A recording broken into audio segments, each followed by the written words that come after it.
দেখতে দেখতে চলে এলো কালী পুজো। আর কালী পুজো বলতে সবার আগে যে স্থানের কথা মনে আসে সেটি হলো বারাসাত এবং নৈহাটি। আজ আমরা কালী পুজো পরিক্রমা করতে চলে এসেছি নৈহাটি শহরে। আর নৈহাটি বলতে যে কালী পুজো কথা সবার আগে আসে সেটি হলো বড়মা। নৈহাটি এলে বড়মা কিভাবে দেখা যাবে, এছাড়াও নৈহাটিতে আর কোন কোন উল্লেখযোগ্য পুজো মণ্ডপ হচ্ছে, এর সাথে মাতৃ প্রতিমায় কী চমক রয়েছে, এই সব পুজো মণ্ডপ কোথা থেকে পরপর দর্শন করা যাবে, যাবতীয় তথ্য রুট গাইডের সাথে। এবং এর সাথে জানা যাবে বড়মা মন্দিরে কিভাবে পুজো দেওয়া যাবে, দণ্ডি কাটার সময়, অঞ্জলির সময়, ভোগ প্রসাদের সময় এবং বিসর্জন কবে হবে, সমস্ত তথ্য তুলে ধরা হয়েছে এই ভিডিওতে। তাহলে শুরু করা যাক নৈহাটি কালী পুজো পরিক্রমা। রিডিসকভার অ্যান্ড এক্সপ্লোর চ্যানেলে সবাইকে স্বাগত। আজ আমরা যাচ্ছি নৈহাটি কালী পুজো পরিক্রমা দেখতে। নৈহাটি 1 নম্বর প্ল্যাটফর্ম থেকে বেরিয়ে অরবিন্দ রোড থেকে গঙ্গার জেটিঘাট পর্যন্ত অনেক কালী পুজো হয়ে থাকে।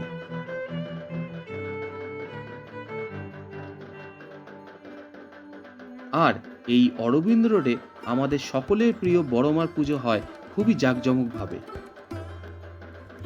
বড়মার পুজো দেখতে দূর দূরান্ত থেকে ভক্তরা এবং দর্শনার্থীরা আসেন এই নৈহাটিতে। কালী পুজোর সময় লক্ষাধিক ভক্তের ভিড় হয় এই পুজোতে। ধর্ম হোক যার যার, বড়মা সবার। বাংলার বিখ্যাত ও জাগ্রত কালী হলো এই বড়মা। 102 বছরের পুরনো এই কালী পুজো। বলা হয়ে থাকে, মনে বিশ্বাস নিয়ে বড়মার কাছে প্রার্থনা করলে বড়মা কাউকে নিরাশ করেন না। কথিত আছে বড়মার এই পুজো শুরু করেছিলেন নৈহাটির বাসিন্দা ভবেশ চক্রবর্তী। সেই সময় এই পুজো ভবেশ কালী নামে পরিচিত ছিল। কালক্রমে এই পুজো হয় বড় কালী, কারণ সেই সময় এই কালীর উচ্চতা ছিল প্রায় 21 ফুট। পরে ভক্তগণের বিশ্বাসে ও ভক্তিতে এই বড় কালী হয়ে ওঠে বড়মা। বর্তমানে বড়মার সেই উচ্চতাকে বজায় রেখে আজও পুজো হয়ে আসছে।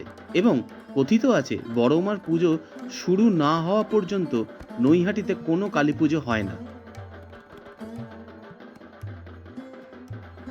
এবার জেনে নেওয়া যাক বড়মার মন্দির সম্পর্কিত কিছু তথ্য এবং পুজোর সময়সূচি। বড়মার মন্দির আগামী 25 তারিখ পর্যন্ত সর্বসাধারণের জন্য বন্ধ থাকবে। দণ্ডির সময় সোমবার অর্থাৎ 20 তারিখ ভোরবেলা থেকে শুরু করে সন্ধ্যে 6টা পর্যন্ত। বড় কালীমার পুজো শুরু হবে রাত্রির 12টা থেকে। পুষ্পাঞ্জলি দেওয়া যাবে রাত্রির 2:30টার সময়, তবে ফুল নিজেদেরকেই নিয়ে আসতে হবে। এবার আসা যাক ভোগ প্রসাদে। ভোগ প্রসাদ দেওয়া হবে অঞ্জলির শেষে 20 তারিখ রাত্রির 3টে থেকে তার পরের দিন অর্থাৎ 21 তারিখ সকাল 10টা পর্যন্ত। বড়মার বিসর্জন সেটি দেখার মতো হয়। ফুলের অলঙ্কারে মাকে সুসজ্জিত করা হয়। 24 তারিখ শুক্রবার বিকেল 4টের সময় মাকে নিরঞ্জন শোভাযাত্রায় নিয়ে যাওয়া হবে। বড়মার পুজো এবং অরবিন্দ রোডের সমস্ত পুজো দেখে নেওয়ার পর চলে আসতে হবে নৈহাটির 1 নম্বর প্ল্যাটফর্মের কাছে। নৈহাটির 1 নম্বর প্ল্যাটফর্ম থেকে সোজা কাঁচরাপাড়ার দিকে যেতে হবে। সেখানেই অনেকগুলো পুজো হয়ে থাকে, যেমন যুবক সংঘ, গোপাল স্মৃতি সংঘ এবং মীরা বাগানের পুজো। এই সমস্ত পুজো দেখে নেওয়ার পর বর্দা ব্রিজ ক্রস করেই আবার চলে যেতে হবে কাঠগোলার পুজোতে। সেখানে কাঠগোলার পুজো আছে, আবার দেউলপাড়ার পুজো আছে, নিউ স্টারের পুজো আছে। এগুলো পরপর পুজো এখানে পড়বে। এখন আমরা পরপর পুজোগুলোকে দেখে নেব। যুবক সংঘের পুজোর এবছরের উপস্থাপনা নবান্ন উৎসব। নতুন ধান বা নতুন ফসল তোলার সেই সময়গুলোকে তুলে ধরা হয়েছে এই পুজো মণ্ডপে। সুন্দরভাবে পুজো মণ্ডপটিকে সাজানো হয়েছে এবং এর সাথে রয়েছে অপূর্ব সুন্দর মাতৃ প্রতিমা।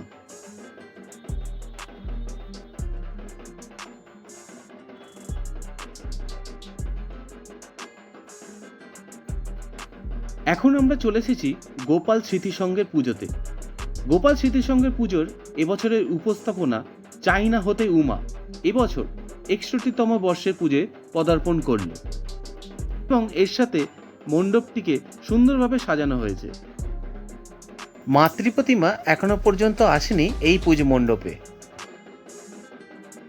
গোপাল স্মৃতি সংঘের পুজো দেখে সোজা গেলে মীরাবাগানে পুজো রয়েছে। আর এই ডান দিকের রাস্তা যেটি চলে যাচ্ছে বড়দা ব্রিজে, সেখানে রয়েছে কাঠগোলার পুজো। আমরা এখন মীরাবাগানে পুজো দেখে পরে এই কাঠগোলার পুজো দেখব। নৈহাটির আরও একটি বিখ্যাত পুজো মণ্ডপের সামনে আমরা চলে এসেছি, সেটি হলো মীরাবাগানের পুজো। এটি মাঠের মধ্যে হয়ে থাকে।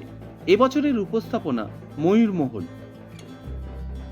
সমগ্র পুজো মণ্ডপটিকে সুন্দরভাবে সাজানো হয়েছে। অপরূপ সুন্দর লাগছে এই পুজো মণ্ডপটি। সমগ্র পুজো মণ্ডপে অসংখ্য ময়ূর রয়েছে। সুন্দরভাবে এই মণ্ডপটিকে সাজানো হয়েছে। অসাধারণ কারুকার্যে এই মণ্ডপটি সেজে উঠেছে। মীরাবাগানের মাতৃপ্রতিমা এখনো পর্যন্ত আসেনি।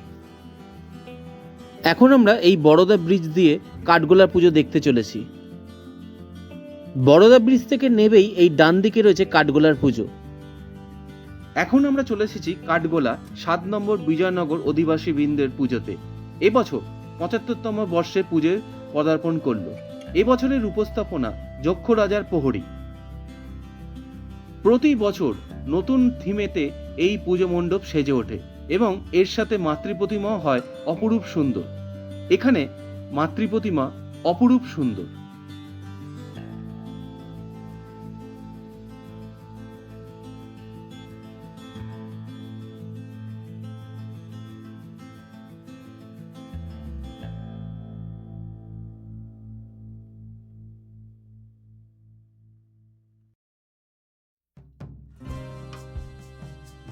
কাঠগোলা বিজয়নগর পুজো দেখে এই রাস্তা দিয়ে সোজা গেলে পড়বে পাওয়ার হাউস মোড়।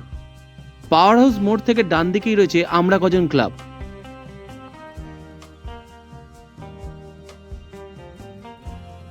এখন আমরা চলে এসেছি আমরা কজন পুজোর সামনে। এদের এবারে উপস্থাপনা আন্দামানের জারোয়া। সুন্দরভাবে পুজো মণ্ডপটিকে সাজানো হয়েছে এবং এর সাথে রয়েছে অপূর্ব সুন্দর মাতৃপ্রতিমা।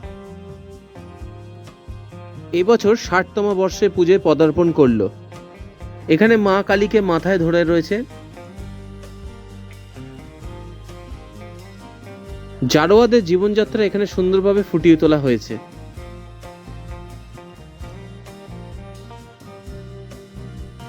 আমরা কজন পুজো দেখে এখন আমরা চলে যাব দেউলপাড়া পুজোর সামনে। এই রাস্তাটি সোজা কল্যাণী এক্সপ্রেস ওয়ের সাথে মিশেছে। এখন আমরা চলে এসেছি দেউলপাড়া পুজো মণ্ডপের সামনে। নৈহাটির সবচেয়ে উঁচু কালী প্রতিমা এই দেউলপাড়াতে হয়ে থাকে। প্রায় 29 হাতের মতো এই কালী প্রতিমা হয়ে থাকে। সবচেয়ে উঁচু নৈহাটির মধ্যে এই কালী প্রতিমা।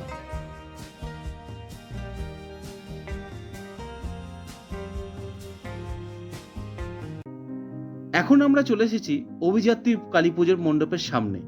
এবছর তাদের উপস্থাপনা হাওয়া মহল। এবছর এই পুজো মণ্ডপে লাইট অ্যান্ড সাউন্ড শো এর ব্যবস্থা রয়েছে। এবছর 57তম বর্ষের পুজোয় পদার্পণ করল।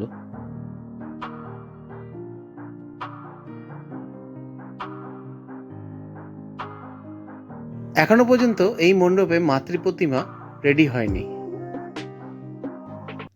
নৈহাটির সবচেয়ে জনপ্রিয় পুজোর মধ্যে নিউ স্টারের পুজো অন্যতম। এবছর 60তম বর্ষে পুজোয় পদার্পণ করল, অর্থাৎ হীরক জয়ন্তী বর্ষ। এবছরের উপস্থাপনা থাইল্যান্ডে পায়ে হেঁটে। সমগ্র পুজো মণ্ডপটিকে সুন্দরভাবে সাজিয়ে তুলেছে এবং এর সাথে রয়েছে অপূর্ব সুন্দর মাতৃপ্রতিমা। এবছর মাতৃপ্রতিমায় বিশেষ চমক রয়েছে। এবছর মাতৃপ্রতিমাকে 60 কেজির গয়নাতে সুসজ্জিত করা হয়েছে।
এই সমস্ত পুজো দেখে নেওয়ার পর এখন আমরা নৈহাটি রেলওয়ে স্টেশনে ফিরে যাব।